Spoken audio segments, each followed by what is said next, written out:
Uh, yeah. So none of you all know each other, is that right? I know Megan, actually. Oh, Hi, cool. Sam. Hi. I don't know you, Michelle, and I don't know Liz. Awesome. Good. So I think we're all here now. Hey, Liz. Hey, how are you guys? Sorry, I'm just looking for a place to set up. Just give me 1 second. Sorry. Okay, all good. Where are we in the world? Is everybody on the East Coast? I'm in Seattle. Seattle. What about you, Samantha? Chicago. Megan? I'm in Northern California. Wow, we're all over. I'm in Baltimore. Nice. Rainy, cold day today. Let's see. Liz, are you going to be popping on video? Should we wait for you? Sorry, I was just moving rooms in my house and I didn't want to take everybody through a nice tour of the house. Sorry, I finally am stable. Hi. Good. All right. Rafi. Okay, so that's Megan, right? Yeah, sorry. I just switched to my laptop and it looks like maybe my daughter was using this the last. All good. So we're going to get started in a moment. I lead all of my coaching calls by starting with just a little bit of a drop into the body. So I'll invite you guys to get comfortable, let your eyes close. If you're holding anything, I'm going to put my dog down. You can put anything you're holding down and let the eyes close down. And join me in taking a few deep breaths. We're going to exaggerate the exhale. So big breath in. And then maybe releasing a sigh on the out breath. 2 more like that. Inhale.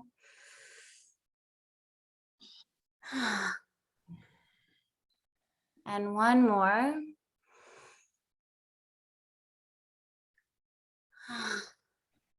Keeping the eyes closed, and take a big open palm and place it right over the heart space, the center of your chest, and then another big open palm right over your womb space, your low belly. And starting to just feel the movement of the breath here in the body. So how you feel the inhale, the rise, the expansion.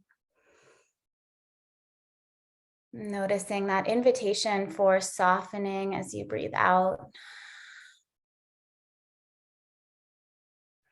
And we're just going to stay here for another moment, inviting all parts of us to arrive. Exhaling and letting go of all that you've accumulated so far today. Anything that's not in service to this present moment here, and breathing in, calling in what is in service to this moment here.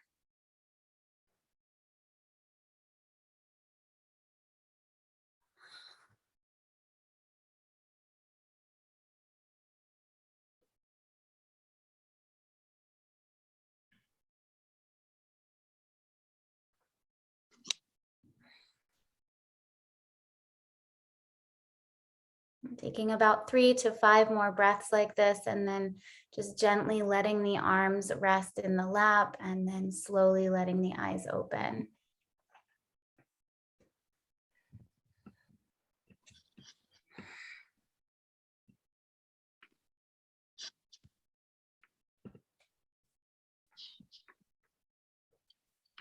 All right. So I'm Maya. I am a feminine leadership and embodiment coach.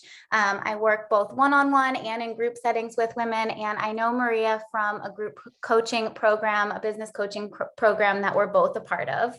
So I'm so honored and excited to be here. We're going to get into all things leadership, embodiment, cyclical living, really through the cyclical living lens, but diving into a lot that sort of uncovers and includes. I want to start by just going around and letting y'all introduce yourselves and saying who you are, what you do.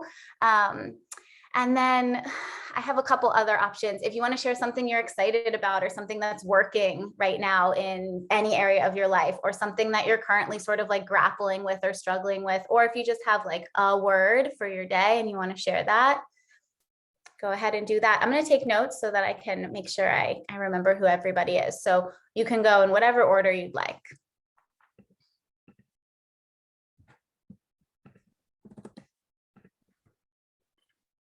Okay, I'm happy to start. I'm Liz. I live in Park City, Utah, so that's how I met Maria. I am a consultant, which before about a year ago, I would say was strictly in politics and government affairs, but COVID has changed that a little bit. I'm still doing some government affairs work, but I'm also now working in the political documentary space. So working on a couple of projects in a field that is far more interesting to me than politics, which is film and documentary. So that's been new to me since the pandemic. And I've been working with Maria on balance and kind of straddling those two worlds, still doing the kind of tried and true government affairs work, but also trying to do more in the creative and arts space. I guess a little bit more of an intro for me that I'll keep brief. My grandmother, my dad's mom, passed away a week ago, and exactly 1 week before that, I got engaged. So it's been like 2 weeks of just a lot of this. So I wish I knew a word to describe my day, but I would say for me, at least the last couple of weeks, the word for sure is whirlwind. And so I woke up today, honestly, forgetting that we had this on the schedule, but just waking up today saying like, I'm ready to get back to being a bit more organized, and have really taken the last 2 weeks, everyone's like, take time for yourself for both of those life events. And I've done that, and by totally neglecting a lot of work and kind of schedule and routine. So I woke up today kind of determined to get back to that. So meeting with you all today is a very welcome part of that. Beautiful. Thank you, Liz. Congratulations on your engagement. And I'm so sorry for your loss. Thank you so much. Your desire to get back on track with organization and routine and everything is spot on for what we're talking about today. So I'm so glad to have you here. Thank you so much. You're welcome.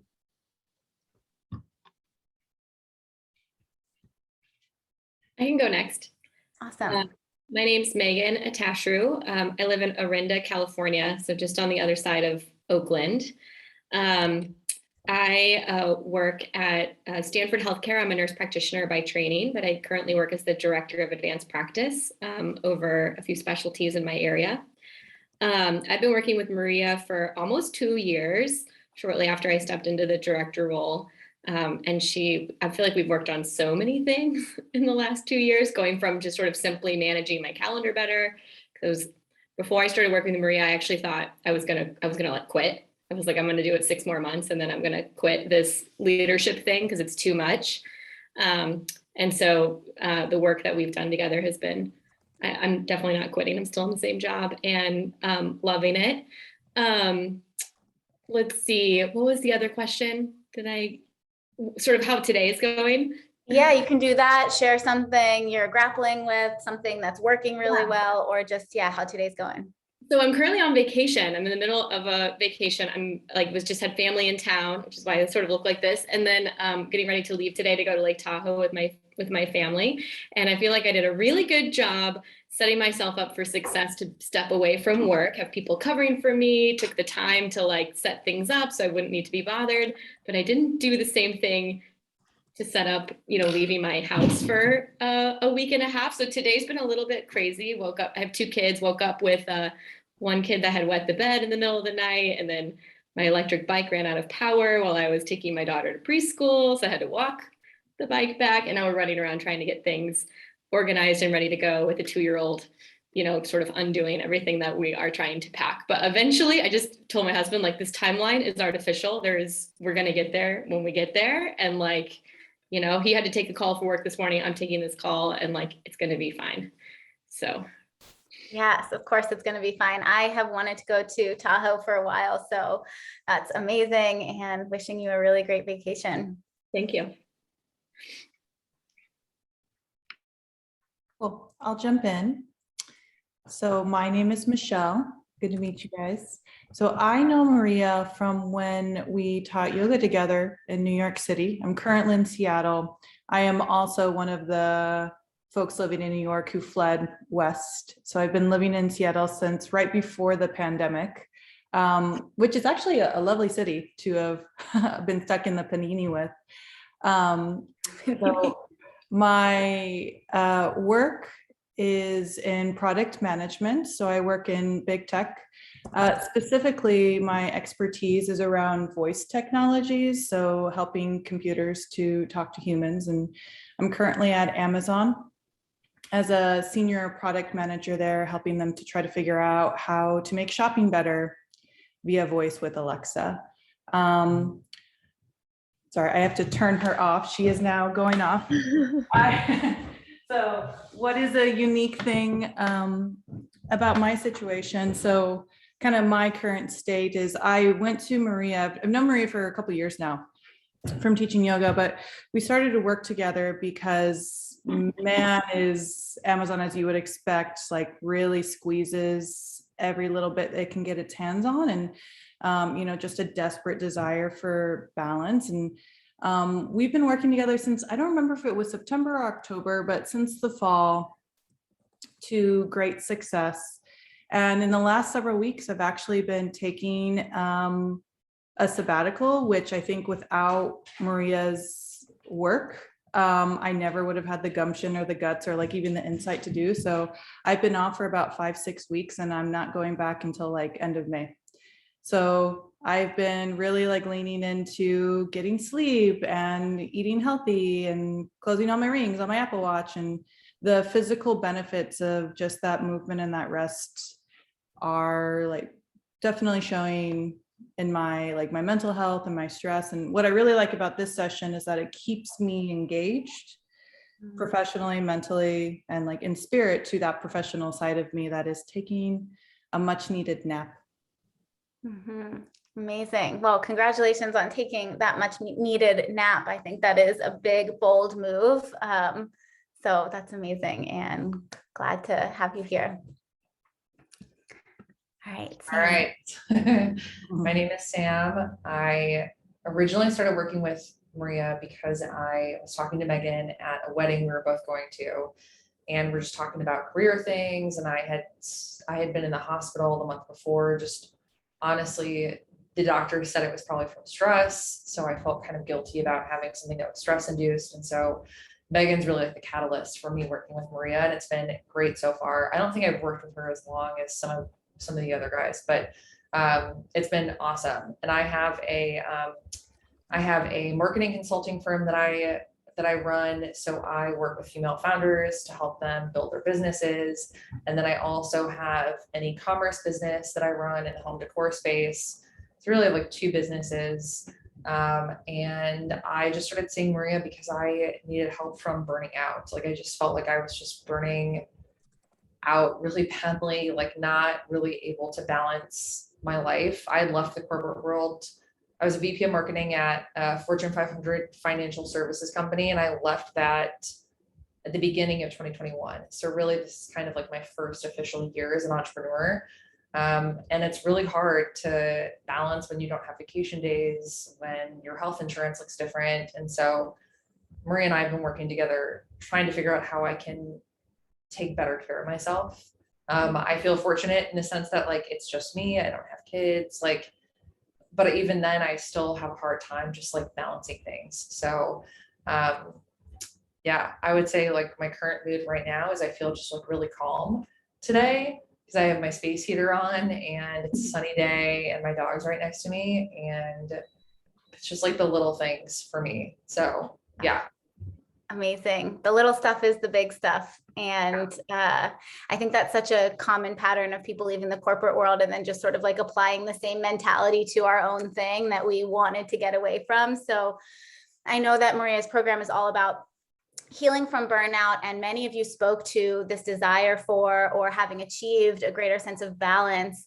We're going to be talking about all of that through kind of like I said, a different lens. So I'm going to invite you guys to have a open mind and open heart to sort of a little bit more maybe spiritual or woo-woo or sort of like subtle energy kind of work that may be more than you're used to, but I promise we have tangible applications for it all as well. So the reason why we're going to be really working with the rhythms of our body, the rhythms of the natural world, is because our whole life we've been taught to numb this out, right? Our whole life we've been taught to sort of numb out or bulldoze through the cycles of rest or the need for rest and sort of be in this constant state of perfection and output and production so that we can get ahead in the world. And in doing that, we disconnect from our bodies, we disconnect from our connection to nature and all of it. So I'm going to teach you guys the blueprint. I call it the blueprint. It's the 4 distinct energies that everything in our natural world cycles through. And I think the most sort of foundational way that we can understand this, let me actually just pull it up for you. The most screen. All right, can y'all see that? The most foundational way that I think we can understand this is the seasons, but it also applies to the lunar cycles. It also applies to our hormonal cycle as women. This is something we're not taught about at all. And I like to also look at it through the lens of the embodiment of feminine archetypes. So we're going to be getting into all of that. When we lean into these rhythms, we're able to access greater creativity and productivity because we're not forcing ourselves or pushing through inner seasons or outer seasons that are really intended for rest. We're able to access guilt-free rest and downtime because there's a reason for it, right? Instead of just like, oh my God, am I going to ever get this motivation back? Or, you know, the rest where we're like half resting, but half working. No, we actually lean into rest so that we fill our cup, we're rejuvenated. Like I said, we connect to our planet, we connect to our body, our inner wisdom, our inner authority, our sensuality, all of these things. So each week together, we're going to be exploring a different one of these energies. So we're going to start with spring today because that's where we're at in the lunar cycle. I don't know if any of you, raise your hand if you like follow the moon at all or have like studied the moon. Yeah, a little bit. So tomorrow is our first quarter moon. So we're in this waxing moon period here. So we're going to be really going with the moon. We're going to be doing spring today, next week summer, following week fall, and then I'm going to have you guys on the week that you don't have a call do some winter work on your own. So we'll be exploring like I said, the invitations for sort of like tangible schedule management, time and energy management, the invitations for what this means for our work or our business, the invitations for self-care, and then some sort of soul growth embodiment work as well. There'll be some live coaching. I'll have you guys do some journaling. There's going to be some invitations for outside work. And maybe some movement as well. I like to bring a lot of movement and embodiment into it.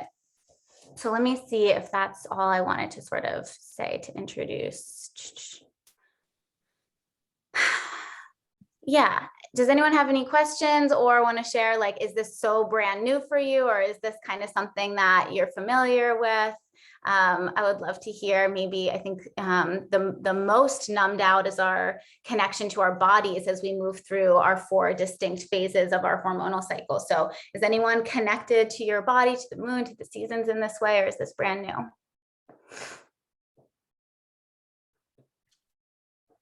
Oh, good. No, please. So I'm very familiar with the 4 distinct chapters of our full cycle. And the reason for that is I, in the past, had very irregular periods, which was induced by stress and induced by like lack of movement and all of these lifestyle things that we can make changes to.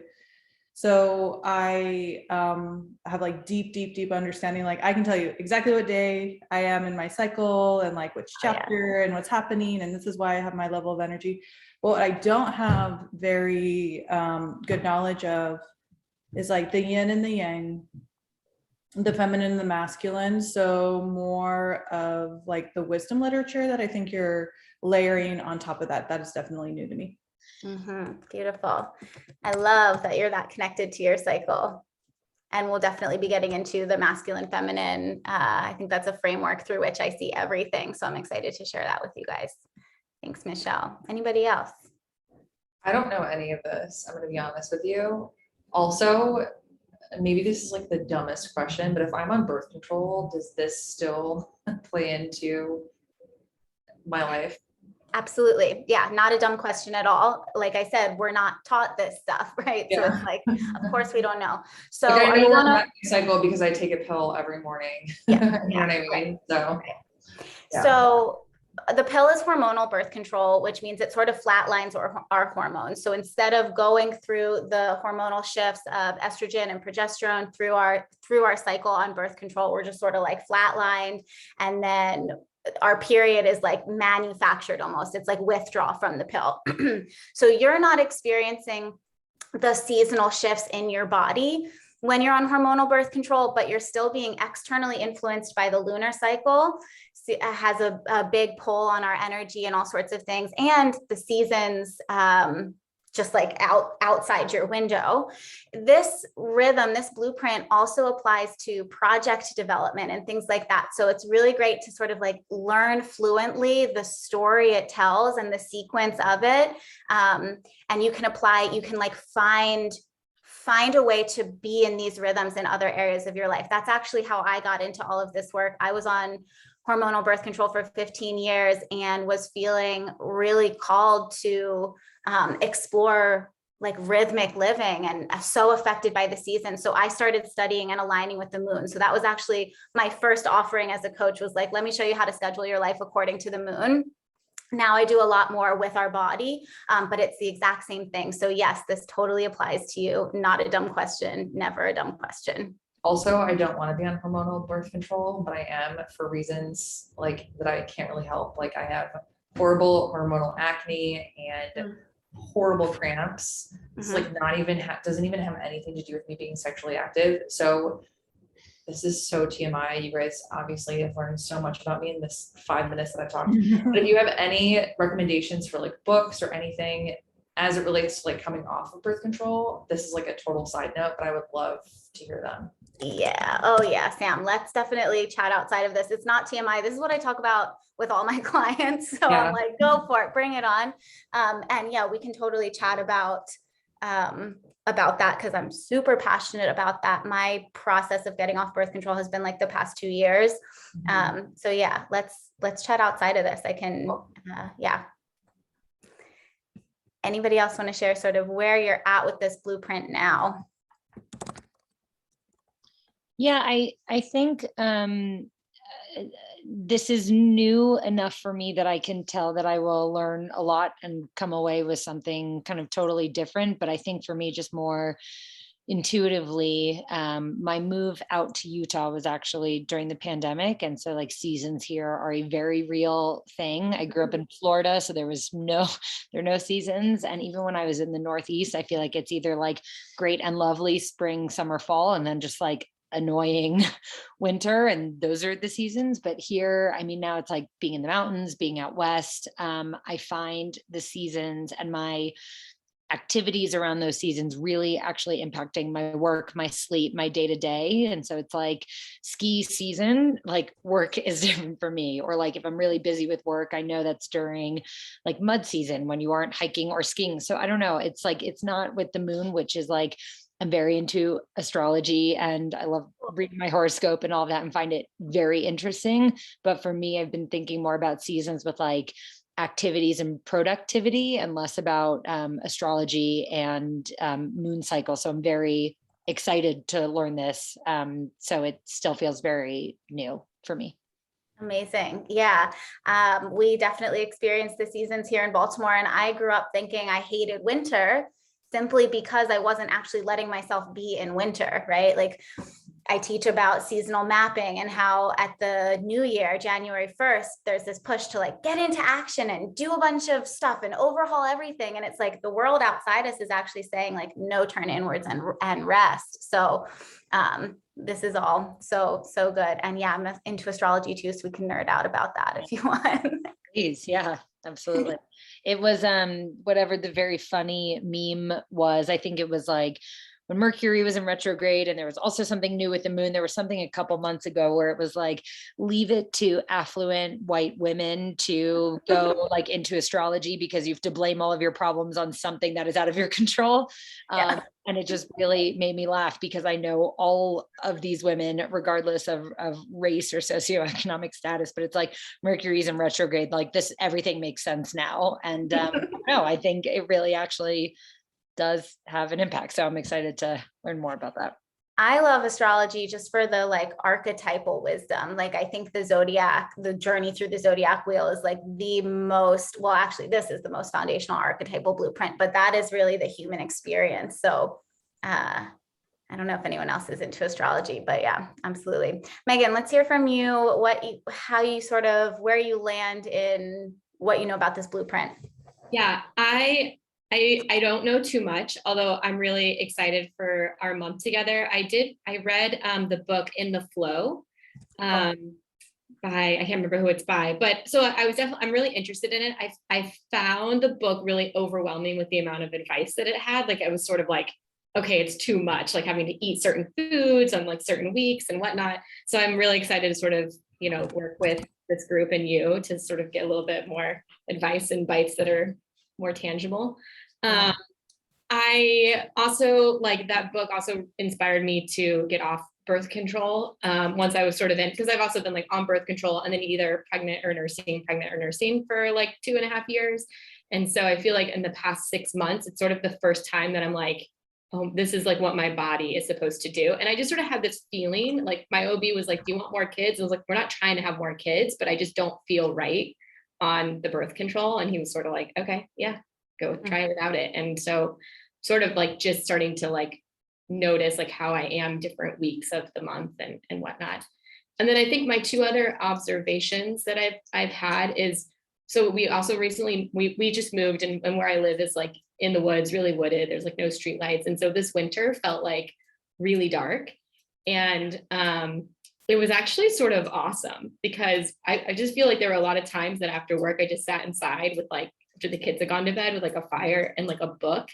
And that may be normal to some people, but I like do not sit down with books because like usually I'm like, go, go, go. Like there's always something to do. And it was really nice. And then the other thing that I just was talking to my husband about was like, sort of the idea of like New Year's Day, like, what is that? Like, you're going to start a new project on January 1. My husband's Persian and Persian New Year aligns with spring. And I was like, I feel like it makes so much more sense that you're going to start your year like when like, everything is like starting over. And so I was like, I'm done with January 1. Like I'm going to do spring.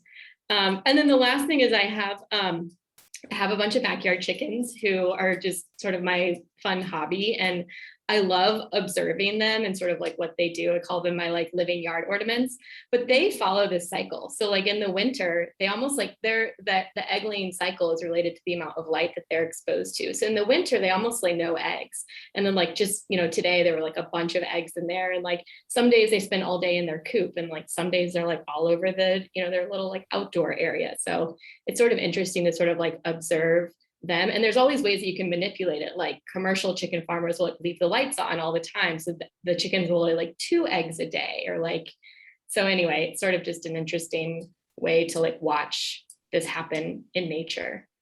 Mm-hmm. And everything in nature follows this blueprint. Everything in nature aligns with these rhythms. And then we as humans, for some reason, sort of like think we're outside of or above of or separate from nature and just bulldoze right through it. So I think you all have like definitely been tuning into this. There's something else I was thinking of as you were speaking. Oh, the spring is absolutely my new year as well. What else? I don't know. I could geek out on this forever. So let's see. I want to talk a little bit about spring energy specifically. Let me stop share and share something else.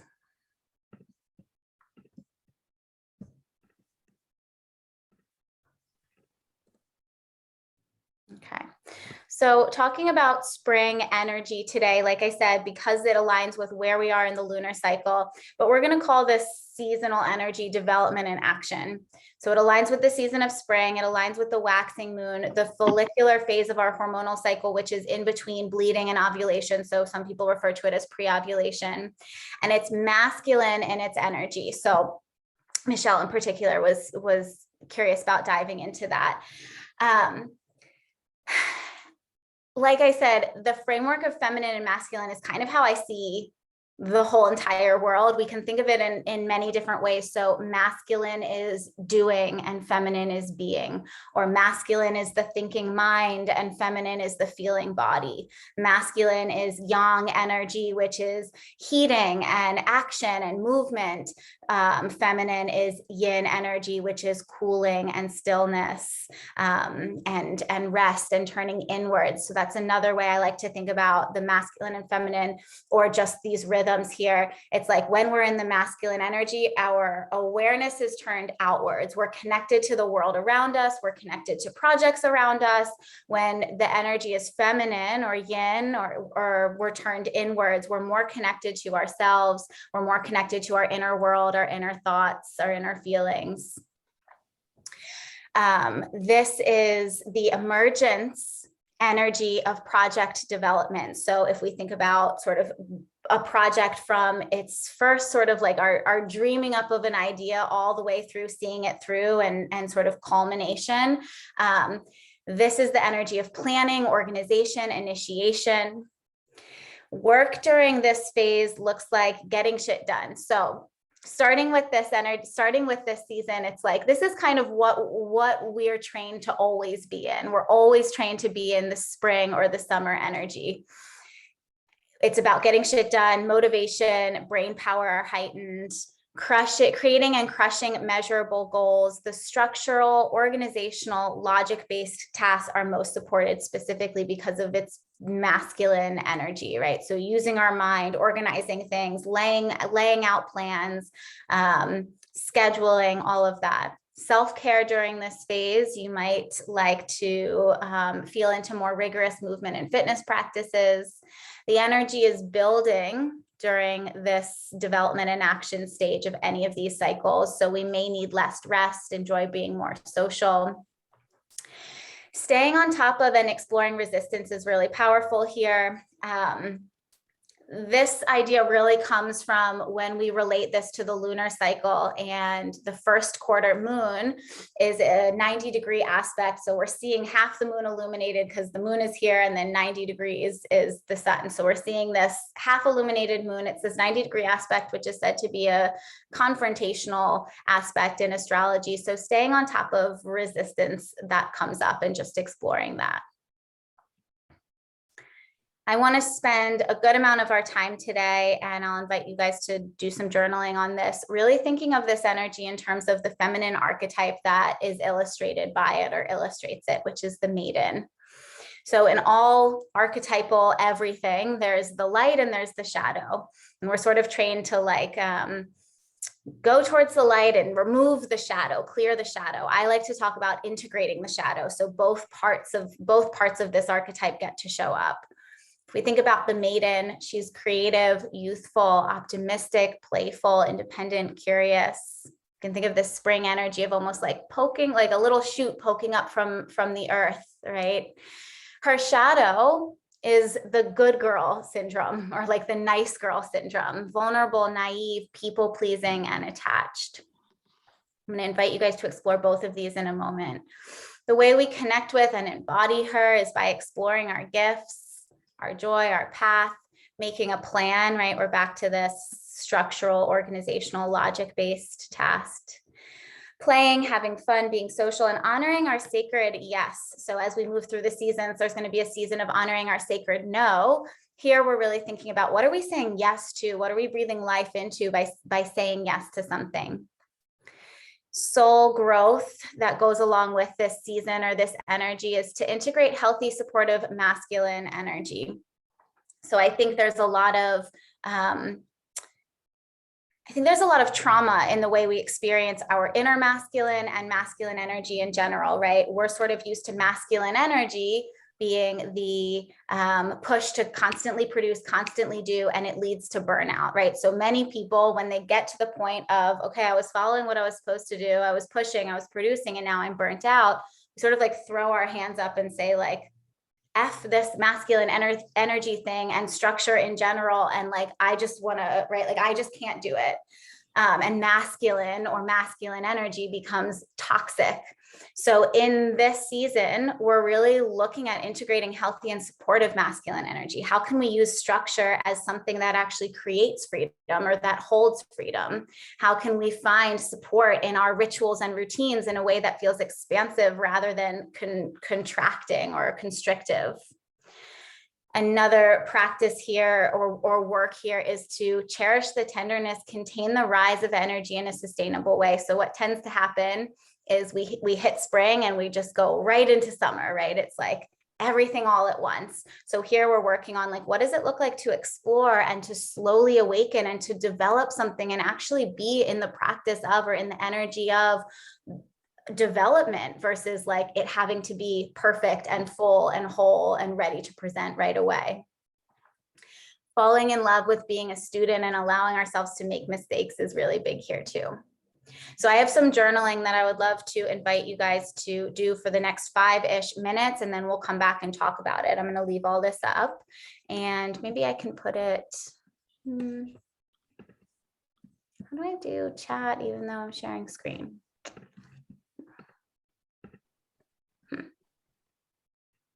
Great. Okay, let me copy and paste these journal prompts. Anyone have any questions before we do that?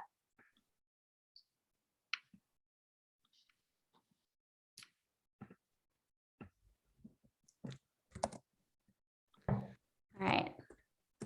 So I have 2 journal prompts. Do you guys know what I mean by the inner nice girl? Raise your hand if you're like, yeah, I got it. No. Yeah. Okay. So it's sort of like how we've been conditioned to be as women, right? I think it goes back to all of these sayings that we're told when we're younger, like if you don't have anything nice to say, don't say anything at all. Or sort of like our value being in like standing there and looking pretty, making sure everybody else is taken care of, right? This shows up almost as like nice girl or good girl turns into martyr. Let me make sure that everything else is taken care of before I look at me, right? Or let me make sure I don't make anybody feel uncomfortable at all, right? This is not something that men really are conditioned with. They're actually sort of applauded for doing the bold, brash thing. Women are definitely applauded for, like I said, standing there, looking pretty, taking care of everything else, not saying anything too offensive. And so we get programmed in this way. And oftentimes our inner nice girl comes out and leads in our relationships or in work or wherever it is. So one of these questions is, where in your life is your inner nice girl running the show or sort of leading? The other one, if you could drop the judgment, the pressure, the expectations, what would you play with and explore more freely? I'm going to invite you guys to journal on both of these, and let's take the next 5 minutes to do so.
All right, y'all. Finish up what you're writing. If you have a little bit more, that's okay. Would anybody like me to keep this up as you share and we talk a little bit, or are we good with closing it out? Raise your hand if you want me to keep this screen share up. Okay.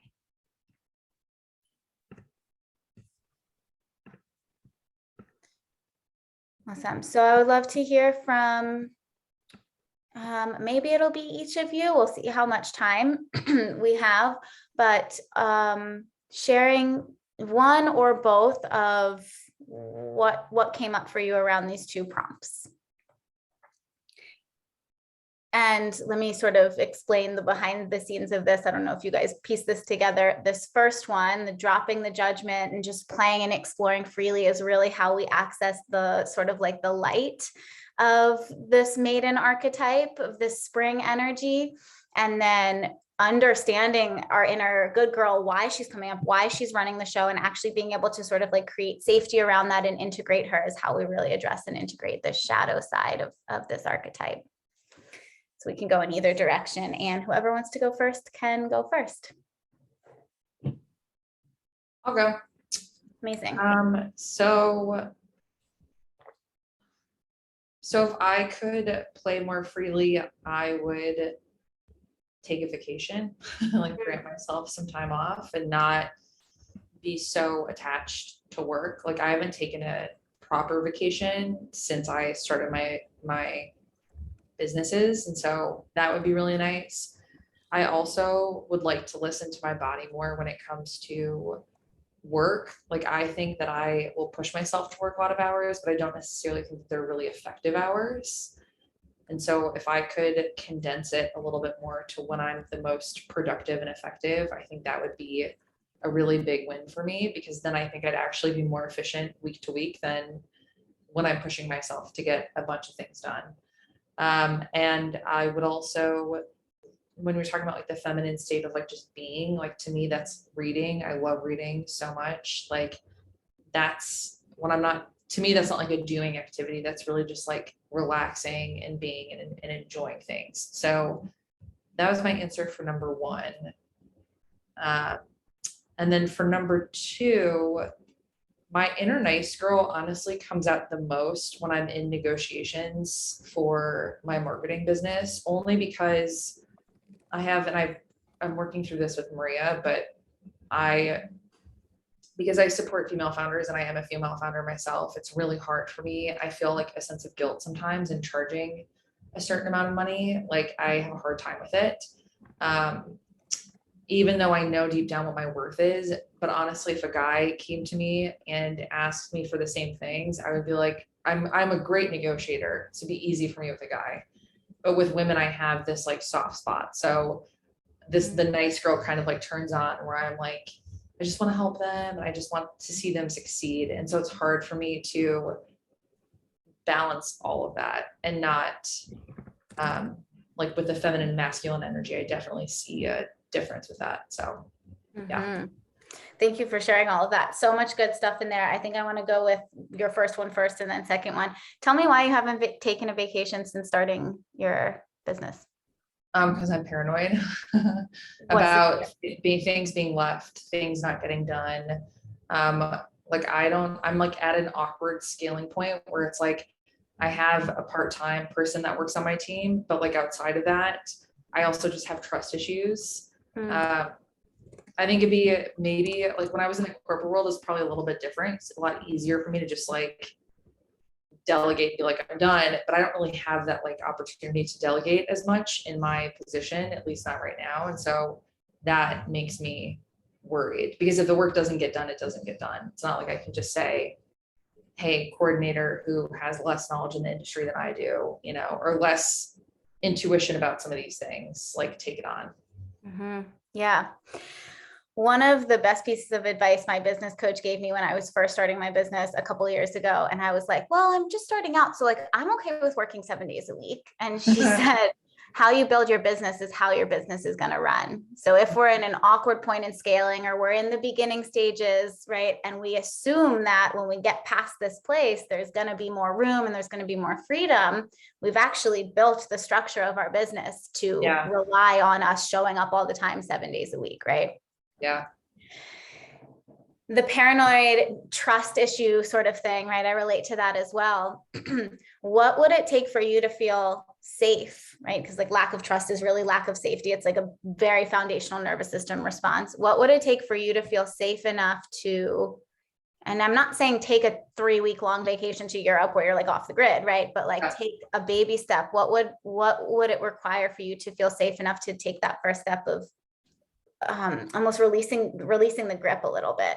Yeah, honestly, it's like having the courage to be blunt with my clients and tell them that I'm just not going to be around. I mean, that's honestly what it comes down to.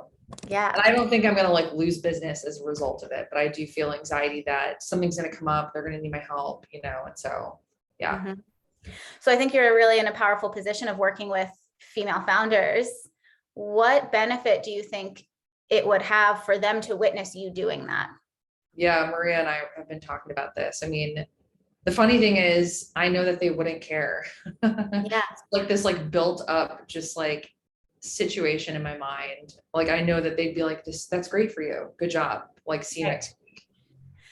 Not only would they not care, I think it would be a permission slip for them, right? It's like, we need to witness women doing business in this new way to know that 1, it's possible, 2, it's okay, right? Like 3, everything doesn't crumble. So I think you're in this really powerful position of like, you get to go first, right? Like that's leadership. We go first. You get to go first and demonstrate to these other women who are watching you run your business. What does it look like to run a business in a sustainable way? What does it look like to be in my female body and allow for the ebbs and flows of that and actually let that support my business, not be a roadblock for my business, right? Yes. Yep, totally. So I want to challenge you. What feels like a good like action step that I can support you and hold you accountable in around planning a vacation or taking a day, or what's the goal here that we get to sort of work together on? Ooh, that's a good one. No one's like held that accountability to me yet. So I've kind of like skated by it, you know? But Oh, I know. it's my niece's birthday next week, and I have not met my other niece yet because of COVID. They live in Denver, and so that would be cool for me to see them probably in the next like 2 months. Beautiful. Yeah. I also will actually need to take time off. I will have to, because I'm going to be moving in May to a new place. And so like, that's like, whether I like it or not, I'm going to have no choice but to do it. So that's also kind of looming for me. Mm-hmm. Yeah. So I'm going to give you, I have homework for all of you, but Sam, I'm going to give you specific homework to come next week with a plan for when in the next 2 months are you taking off? How many days? What's that going to look like? And what kind of support you need to enlist in order to make that possible? And you're like, oh, fuck, I know. Yeah, exactly. I'm like, oh shit. That's good. Okay. Yeah. Mm-hmm. Yeah, I think that's like one of the big things of coaching that when I had my first coach years ago, I was like, I'm going to do this and this and this. She was like, okay, pull your calendar out when. And I was like, oh, like I was just going to say I was going to do, like I wasn't actually going to do it. Totally. Yeah, so holding you good. accountable, and there is no wrong answer. If you're like, it's a day, then great, it's a day. If it's a week, great, it's a week. There is no wrong way to do it, but just creating that, blocking that off, and then we can create the support needed so that you feel safe and trusting taking that time off. Thank you. You're welcome. I got stuff to say about your inner nice girl coming through in negotiations, but I want to give somebody else a chance to share as well here. I'll go. I think for me, I don't really know if this is about inner nice girl running the show, but kind of ending where I started here. The last 2 weeks, kind of being so crazy in the Gilbert house, I really have not worked in the last 2 weeks. I've like answered an email here or there, but I haven't like sat down at the computer, put in the energy or effort that is required for either of these two roles that I'm in right now. And for the last couple of days, I just found myself being very anxious about it and very like, I'm so behind. People are starting to notice. Like it's now noticeable. It's not just like I didn't finish my to-do list. It's like for 2 weeks, I've been ignoring time sensitive things. And I think for me, that was a lot of self-induced stress. And now that I've taken a couple hours so far today, I realized, okay, just send the fucking emails. Like it takes 10 minutes to do the stuff that you haven't done for the last 2 weeks. And when you finish it, like nothing crumbled. The world didn't fall apart. You aren't going to get fired from either of these jobs. And so that actually makes me think more about the first question, which is dropping the judgment, pressure, and expectations. Just reminding myself that it is okay to work less. Not that my behavior from the last 2 weeks, which again, if anybody knows, like all of these life events that are happening, no one's, holding a gun to my head in any way saying, perform. But I think for me about the first question is really like, it is okay to spend less hours doing the work. And this is something I've been talking to Maria about. It's, as I'm sure many of you have, it's about the efficiency of your time, not like hours logged at the desk. In fact, it's really the opposite of that. And so while the last 2 weeks were really stress provoking in the sense that I got so unbelievably behind, I need to remind myself that like, I do have the tools to fix it. And I need to not judge myself for not just like sitting at a desk working 9 to 5, because part of the benefit of being a self-employed consultant is to not have to do that work. And so just reminding myself and being patient with myself. Again, the last 2 days have been really tough coming out of this fog of the last 2 weeks, and just waking up this morning thinking like, okay, just sit down and start crossing things off and be patient and take your time. Just gonna really try and focus on that. Yeah, so it's like if you were to drop the judgment, the pressure, the expectation, you would allow yourself to be human. Yeah, Give you know yourself what I'm some grace saying? to be human. Yeah. And to be a human that has other things in her life besides just work. Yeah. Where else in your life do you think there's some room to give yourself grace in your humanness? You mean where in life outside of professional? Yeah. Is it showing up, right? It's like, I think what happens in work happens in other areas of our life, right? It's all sort of like coexisting at the same time. So is there anywhere else in your life that you are holding yourself to a superhuman standard?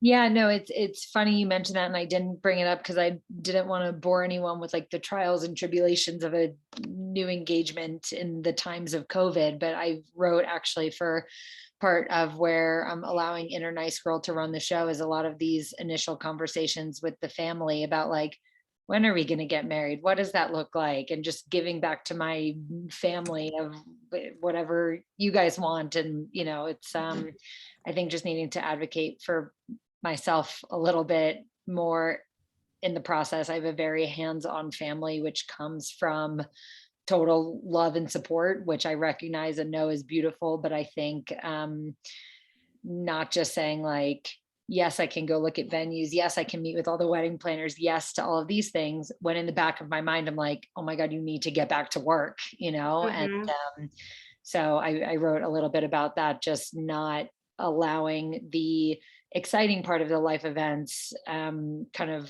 cannibalize or overshadow that I am trying to find this balance both personally and professionally this year in particular. What might it sound like to express that boundary to a family member?